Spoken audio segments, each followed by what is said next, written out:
Hello नमस्कार दोस्तों, आप सभी का स्वागत है एक बार फिर से हमारे यूट्यूब चैनल पर। कैसे हैं आप सभी? उम्मीद है अच्छे होंगे और अपनी प्रतियोगी परीक्षाओं की तैयारियों में जुटे होंगे दोस्तों। तो आइए दोस्तों, आज लेकर के आ चुके हैं साइंस की नेक्स्ट क्लास। आपकी सेकंड क्लास होने वाली है दोस्तों। तो दोस्तों, सेकंड क्लास करने से पहले आपसे रिक्वेस्ट रहेगी दोस्तों कि चैनल को सब्सक्राइब जरूर कीजिएगा दोस्तों। तो आइए दोस्तों, करते हैं स्टार्ट अपनी क्लास कोशिका कक्षा 2। तो देखते हैं साथियों, कोशिका झिल्ली। अब कोशिका के भाग देखेंगे दोस्तों, कोशिका के प्रकार देखेंगे, ठीक है दोस्तों हैं। तो कोशिका झिल्ली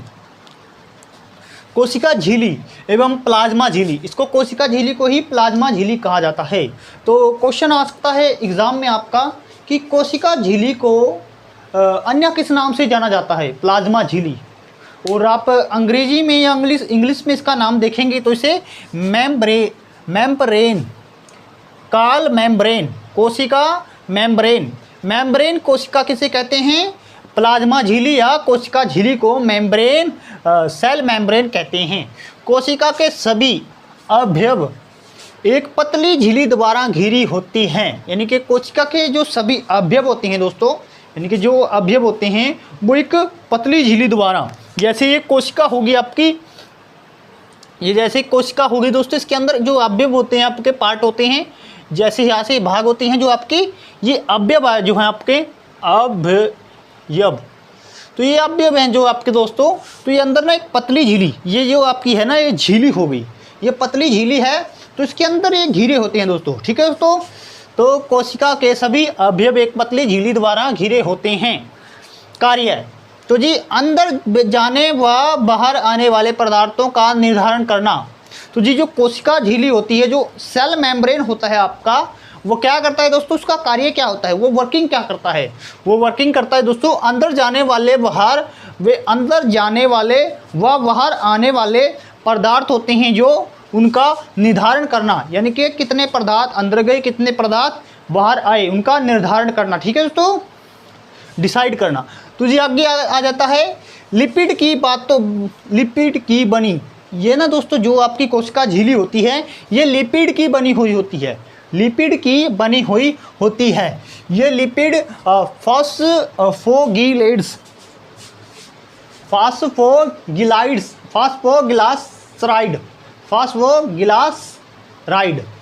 तो जी फास्फोगिलासराइड का बना होता है। जो आपका ये लिपिड है, जो लिपिड है दोस्तों, किसका बना होता है? फास्फोगिल्सराइड, ठीक है दोस्तों। तो जी आगे आ जाते हैं, कोशिका झिल्ली में प्रोटीन व कार्बोहाइड्रेट पाया जाता है। जो कोशिका झिल्ली है आपकी, प्लाज्मा झिल्ली है, इसमें क्या पाया जाता है दोस्तों? प्रोटीन व कार्बोहाइड्रेट पाया जाता है। तो परीक्षा की दृष्टि से, यानी कि कोई भी प्रतियोगी परीक्षा है, जैसे रेलवे ग्रुप डी का जिसमें साइंस आती है, जहाँ जहाँ साइंस आती है, तो पूछ लिया जाता है दोस्तों। पहला क्वेश्चन बनेगा आपका कोशिका झिल्ली या प्लाज्मा झिल्ली। तो जी जो आपकी कोशिका झिल्ली है, तो कोशिका झिल्ली को अन्य किस नाम से जाना जाता है? प्लाज्मा झिल्ली या सेल मेम्ब्रेन। प्लाज्मा झिल्ली या सेल मेम्ब्रेन किसको जाना जाता है? कोशिका झिल्ली। उसके बाद आ जाते हैं दोस्तों, नेक्स्ट पर आ जाते हैं, इसका कार्य क्या होता है? कोशिका झिल्ली का कार्य है दोस्तों, पूछ लिया जाता है कि कोशिका झिल्ली का कार्य क्या होता है? कोशिका झिल्ली, तो जी इसका कार्य होता है जो पदार्थ आपके अंदर जाते हैं, बाहर आते हैं, उनका निर्धारण करना, ठीक है दोस्तों। उसके बाद आते हैं, जो लिपिड की बनी, ये लिपिड फास्फोग्लाइड का बना होता है। जो आपकी लिपिड होती है, ये फास्फोगिलासराइड्स का बना होता है, ठीक है दोस्तों। किसका बना होता है लिपिड? फास्फोगिलासराइड्स का, ठीक है दोस्तों। उसके बाद आते हैं दोस्तों, कोशिका झिल्ली में प्रोटीन व कार्बोहाइड्रेट पाया जाता है। तो कोशिका झिल्ली में क्या पाया जाता है? प्रोटीन व कार्बोहाइड्रेट, ठीक है दोस्तों। तो ये आपके 3 से 4 क्वेश्चन कोशिका झिल्ली या प्लाज्मा झिल्ली मेम्ब्रेन से बनने थे। तो ये कोशिका इस तरीके से क्वेश्चन आ सकते हैं प्रतियोगी परीक्षा में। आगे चलते हैं नंबर 2 पर, कोशिका भित्ति, सेल वॉल। कोशिका भित्ति को क्या कहा जाता है? Cell wall. तो जी वॉल, तो जी यह केवल पादप कोशिकाओं में पाया जाता है। एक आपकी होती है पादप कोशिका और एक होती है जंतु कोशिका। तो जी पादप कोशिका किसे कहते हैं? पादप में क्या आता है दोस्तों? जंतु कोशिका और पादप कोशिका, ठीक है दोस्तों।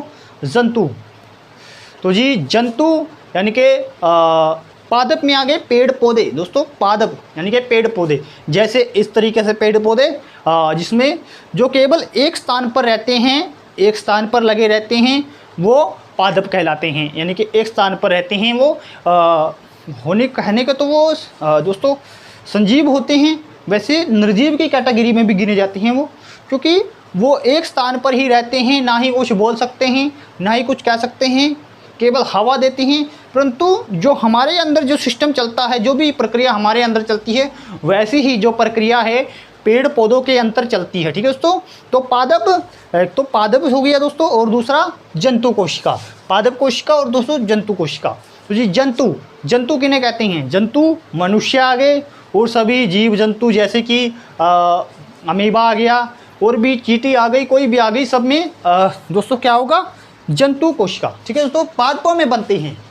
कोशिका भित्ति किस में बनती है? केवल और केवल पादपों में, यानी कि वृक्ष होते हैं, जो पेड़ पौधे होते हैं, उनमें केवल पादप कोशिका बनती है, कोशिका भित्ति बनती है। यह सेलुलोज का बना है, यह सेलुलोज की बनी होती है। ठीक है दोस्तों, किस चीज़ की बनी होती है? ये सेलुलोज। यह आकार व आकृति बनाती है। ठीक है दोस्तों, इसका मुख्य कार्य क्या होता है? जो आपकी कोशिका भित्ति है, यानी कि सेल वॉल है, इसका मुख्य कार्य क्या होता है दोस्तों? आकार व आकृति बनाना, आकार व आकृति बनाती है। ठीक है दोस्तों, आकार व आकृति बनाना किसका कार्य होता है? कोशिका भित्ति। और यह सेलुलोज का बना होता है, सेलुलोज का बना होता है। ठीक है दोस्तों, किसका बना? कोशिका भित्ति किसकी बनी होती है? सेलुलोज। उसका कार्य क्या होता है? आकार व आकृति बनाना। ठीक है दोस्तों, उसके बाद आता है यह केवल पादप कोशिकाओं में होता है, पादप कोशिकाओं में पाया जाता है। ये कोशिका, जो कोशिका भित्ति है, ये पादप कोशिकाओं में पाई जाती है। ठीक है दोस्तों, नेक्स्ट समझते हैं अपना थर्ड नंबर पे आपकी तारकाकाए। तो जी तारकाकाए यानी कि खोज, इसकी खोज कब हुई? तारकाकाए जो इसकी खोज कब हुई? तो जी बोवेरी ने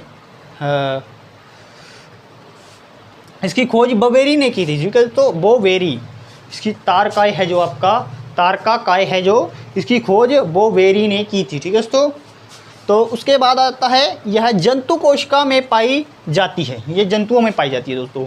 जो आपकी कोशिका भित्ति है वो पादपों में पाई जाती है, और जो आपकी तारकाकाए है ये आपकी कहाँ पाई जाती है दोस्तों? जंतुओं में। ठीक है दोस्तों, जंतु कोशिकाओं में। उसके बाद आता है तारकाए में एक या दो कण जैसी संरचनाएं होती हैं, एक या दो कण जैसी संरचनाएं होती हैं। तारकाए में कैसी संरचना होती हैं दोस्तों? एक या दो कण। ठीक है दोस्तों, कण होते हैं इसमें। उसके बाद आता है कि जिन्हें सेंट्रियोल कहा जाता है, जिन्हें सेंट्रियोल कहा जाता है, सेंट्रियोल कहा जाता है।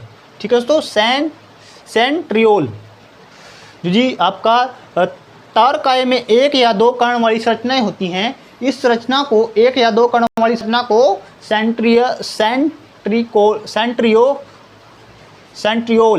सेंट्रियोल कहा जाता है। ठीक है दोस्तों, सेंट्रियोल। उसके बाद आता है समसूत्री विभाजन में यह ध्रुवों का निर्माण करती है। समसूत्री विभाजन में ये ध्रुवों का निर्माण करती है, यानी कि विभाजन के बाद ये ध्रुवों का निर्माण करती है, समसूत्री। ठीक है दोस्तों, विभाजन के बाद ये ध्रुवों का निर्माण करती है। तो जी तारकाए में किस तरीके से आपके क्वेश्चन आ सकते हैं दोस्तों? यानी कि तारकाए की पहली बात है कि तारकाकाए की खोज कब हुई? खोज किसने की? बोवेरी ने। ठीक है दोस्तों, और कौन सी कोशिका में पाई जाती हैं? ये किस कोशिका में बनते हैं तारकाकाए? ये जंतु कोशिका में बनते हैं। तारकाकाए में एक या दो कणों जैसी संरचनाएं होती है, उसे क्या कहा जाता है?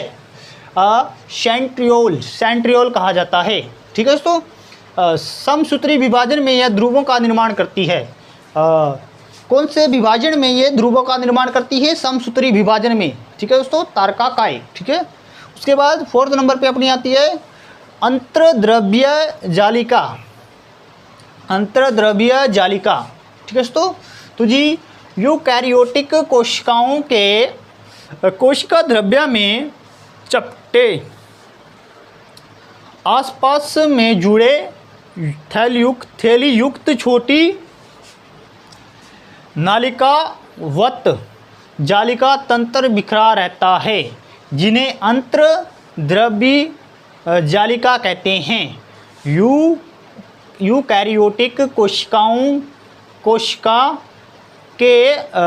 द्रव्य में चपटे आपस में जुड़े थैली युक्त छोटी नलिका युक्त जालिका तंत्र बिखरा रहता है, जिन्हें अंतर्द्रव्यी जालिका कहते हैं। ठीक है दोस्तों, उसके बाद नंबर 2 पर आता है अंतर्द्रव्यीय जालिका।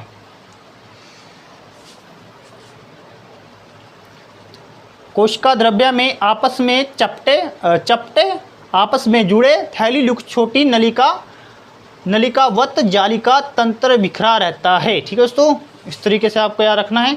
नंबर 2 पर है राइबोसोम। राइबोसोम भारी सतह पर चिपका रहता है। जिस पर राइबोसोम मिलता है उसे खुदरी अंतर्द्रव्य जालिका कहते हैं। अंतर्द्रव्य जालिका कहते हैं, यानी कि राइबोसोम भारी सतह पर चिपका रहता है। और जो आपकी अंतर्द्रव्य जालिका है उसमें राइबोसोम भारी सतह पर चिपका रहता है दोस्तों। ठीक है दोस्तों, भारी सतह पर चिपका रहता है। तो जी जिस पर राइबोसोम मिलता है, यानी कि ये सतह है अपनी भारी सतह है और ये सतह पर राइबोसोम मिल गया, तो राइबोसोम मिलने के बाद उसे खुदरी अंतर्द्रव्य जालिका कहते हैं। यानी कि राइबोसोम मिलने के कारण उसे खुदरी अंतर्द्रव्य जालिका कहते हैं। राइबोसोम की अनुपस्थिति में अंतर्द्रव्य जालिका चिकनी लगती है। यानी कि जब राइबोसोम नहीं होता तब जो अंतर्द्रव्य जालिका होती है वो चिकनी लगती है। ठीक है दोस्तों, जब राइबोसोम नहीं होता यानी कि अनुपस्थिति में, तो राइबोसोम की जो अंतर्द्रव्य जालिका होती है वो चिकनी लगती है। ठीक है दोस्तों, इसे चिकनी अंतर्द्रव्य जालिका कहते हैं। जो कोशिकाएं प्रोटीन संश्लेषण एवं श्रवण में सक्रिय भाग लेती है, उन्हीं में खुदरी अंतर्द्रव्य जालिका बहुत मात्रा में मिलती है। जी दोस्तों, जो कोशिकाएं प्रोटीन संश्लेषण एवं श्रवण में, जो कोशिकाएं प्रोटीन संश्लेषण एवं श्रवण में सक्रिय भाग लेती है, सक्रिय रूप से भाग लेती हैं। ये दोस्तों एक बात समझना है, जो कोशिकाएं प्रोटीन संश्लेषण एवं श्रवण में सक्रिय रूप से भाग लेती हैं, यानी कि सक्रिय होकर के भाग लेती हैं, उनमें खुदरी अंतर्द्रव्य जालिकाएं बहुत मात्रा में बनती हैं या मिलती हैं। खुदरी अंतर्द्रव्य जालिकाएं मिलती हैं। जो प्रोटीन संश्लेषण एवं श्रवण में सक्रिय रूप से जो कोशिकाएं भाग लेती हैं उनमें बहुत मात्रा में क्या मिलता है दोस्तों? बहुत मात्रा में खुदरी अंतर्द्रव्य जालिकाएं मिलती हैं। ठीक है दोस्तों, यह निर्माण होता है उनका। नंबर 4 है आपका ER का कार्य, यानी कि ER का कार्य यानी कि अंतर्जालिका का कार्य। एंडोप्लाज्मिक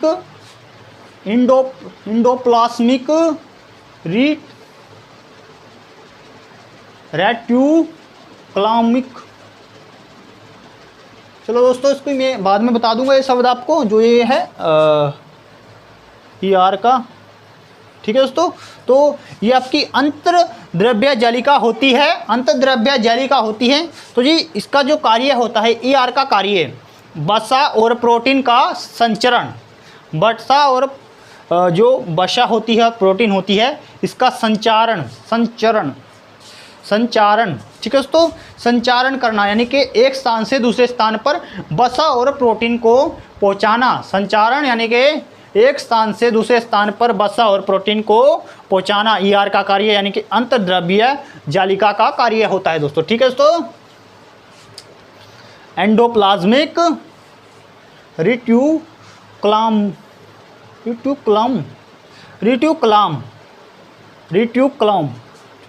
शायद कुछ और होगा दोस्तों, चलो फिर बता देंगे आपको।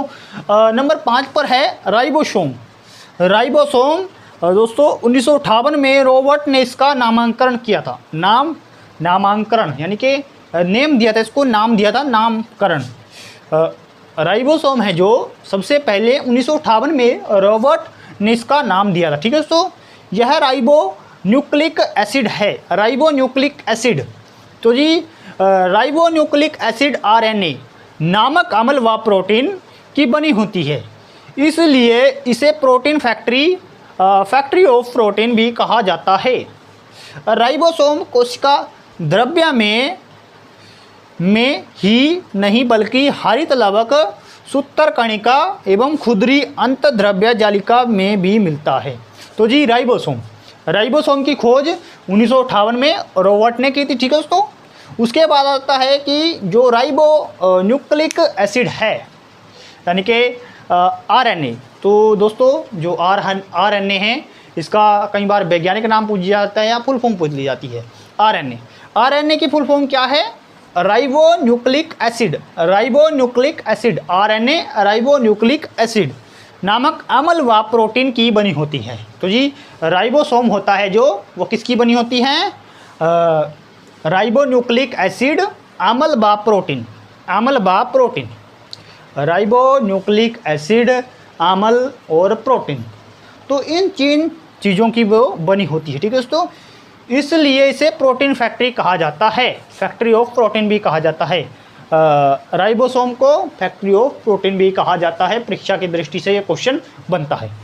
राइबोसोम कोशिका द्रव्य में ही नहीं बल्कि हरित लवक, सूत्र कणिका एवं खुदरी अंतद्रव्य जालिका में भी मिलती है। ये कोशिका द्रव्य में ही नहीं दोस्तों, यानी कि कोशिका द्रव्य होती है जो उसमें ही नहीं बल्कि हरित लवक, सूत्र कणिका एवं खुदरी अंतद्रव्य जालिका में भी मिलती है। हरित लवक, सूत्र कणिका, खुदरी अंतद्रव्य जालिका में भी मिलती है। नेक्स्ट पॉइंट है दोस्तों अपना राइबोसोम की, आगे यही राइबोसोम है, राइबोसोम को ही पढ़ना है दोस्तों। यूकैरियोटिक राइबोसोम 80S व प्रोकैरियोटिक राइबोसोम 70S प्रकार के होते हैं। जो दोस्तों यूकैरियोटिक राइबोसोम 80S व प्रोकैरियोटिक राइबोसोम 70S प्रकार के होते हैं। तो जी यहाँ पर जो S है ये स्वेड वर्क्स इकाई को दर्शाता है, यानी कि इकाई को दर्शाता है। जो सूची राइबोसोम 80S है और जी 70S है, ये किसको दर्शाता है? S स्वेड वर्क्स इकाई को दर्शाता है या बताता है।